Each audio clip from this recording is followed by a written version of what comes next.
बिस्मिल्लाहिर्रहमानिर्रहीम। अस्सलामुअलैकुम। आज हम इस वीडियो के अंदर यूएसए की वीज़ा पॉलिसी जो है उसमें जो नई तब्दीलियां आई हैं, जो अपडेट्स हैं, उस हवाले से बात करेंगे। और ये बहुत बड़ी खुशखबरी है उन लोगों के लिए जिन्होंने पहले 5 ईयर का मल्टीपल वीज़ा लिया है और अब उनका वीज़ा एक्सपायर होने के करीब है या एक्सपायर हो चुका है। उन लोगों के लिए बहुत अच्छी अपॉर्चुनिटी है कि अब वो बग़ैर किसी अपॉइंटमेंट्स के, बग़ैर किसी इंटरव्यू के अपने वीज़े को रिन्यू कर सकते हैं। इसमें चंद तब्दीलियां हैं। जो पहले था उसमें ये था, उनकी कंडीशंस थी कि 14 साल से कम उम्र का बच्चा और 80 साल से बड़ी उम्र का बुज़ुर्ग जो है उनके लिए ये सहूलत मौजूद थी। अब जो इसमें तब्दीली आई है वो ये है कि उन्होंने 14 साल से कम उम्र का बच्चा जो है वो तो उसी जगह पे रखा है, लेकिन 80 से उन्होंने एज कम करके 45 साल कर दिया है।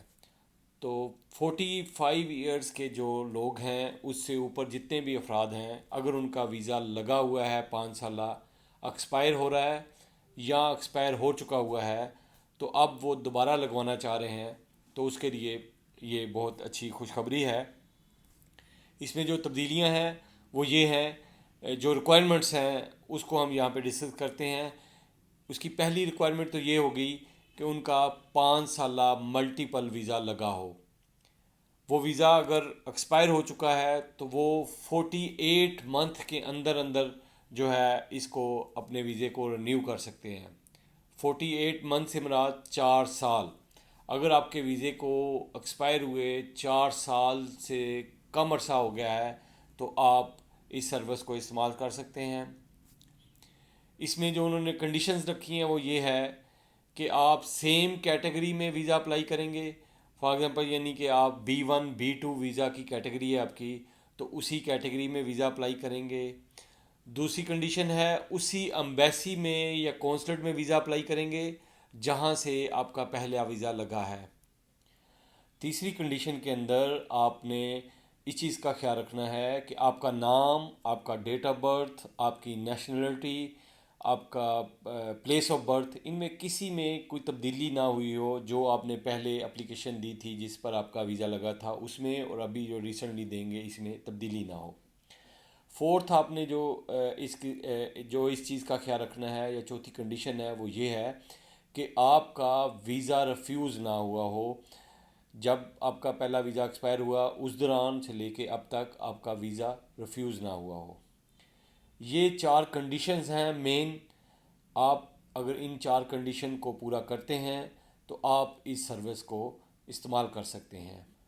इस सर्विस को इस्तेमाल करने के लिए आपको जो डॉक्यूमेंट रिक्वायर हैं उसमें आपका रीसेंट पासपोर्ट, इसका ख्याल रखना है कि वो 6 मंथ वैलिड होना चाहिए। 2x2 की वाइट बैकग्राउंड के साथ एक तस्वीर चाहिए। DS-160 फॉर्म चाहिए और फ़ीस वोचर चाहिए, फ़ीस पेड वोचर। इसके जो स्टेप होंगे, पहला स्टेप होगा आप एप्लीकेशन फ़ॉर्म फिल करेंगे। Online application form B1 B2 के लिए DS-160। उस फॉर्म को फिल करने के बाद फिर आप फ़ीस पेड का वोचर फिल करेंगे। उसके लिए उसी तरीके से आपको साइन इन होना पड़ेगा उनकी वेबसाइट पे। आप वो फ़ीस वोचर क्रिएट करेंगे और फ़ीस वोचर को पेड करेंगे। जैसे ही आपकी फ़ीस वोचर पेड हो जाएगी बैंक से, तो एक दिन के अंदर फिर अपडेट हो जाती है। जैसे ही आपकी फ़ीस वोचर अपडेट हो, आप उस वोचर को उस जगह पे इंटर करेंगे तो आपका ये अगला स्टेप शुरू हो जाएगा, जहाँ पे वो ये सहूलत दे रहे हैं कि आप इंटरव्यू के बगैर, अपॉइंटमेंट्स के बगैर जो है वो फॉर्म निकाल लेंगे। उस फॉर्म की कॉपी को आप लेंगे और जो है इसको जमा कराएंगे AEG ट्रैवल सर्विसेज, जो उनके ड्रॉबॉक्स हैं वहाँ पे ये जमा करवा देंगे और इस तरह आपको आपका वीज़ा जो है बगैर किसी अपॉइंटमेंट्स के, इंटरव्यू के रिन्यू होकर मिल जाएगा।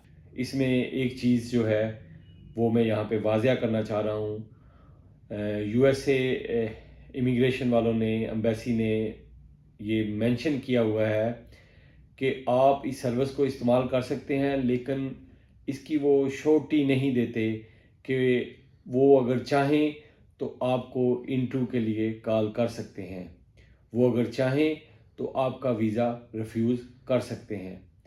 लेकिन क्या है कि आप इस सर्विस को इस्तेमाल करते हुए ज़्यादा चांसेस हैं कि आप वीज़ा हासिल कर सकते हैं।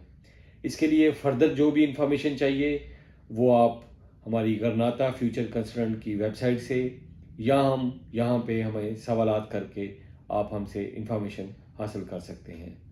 Thank you.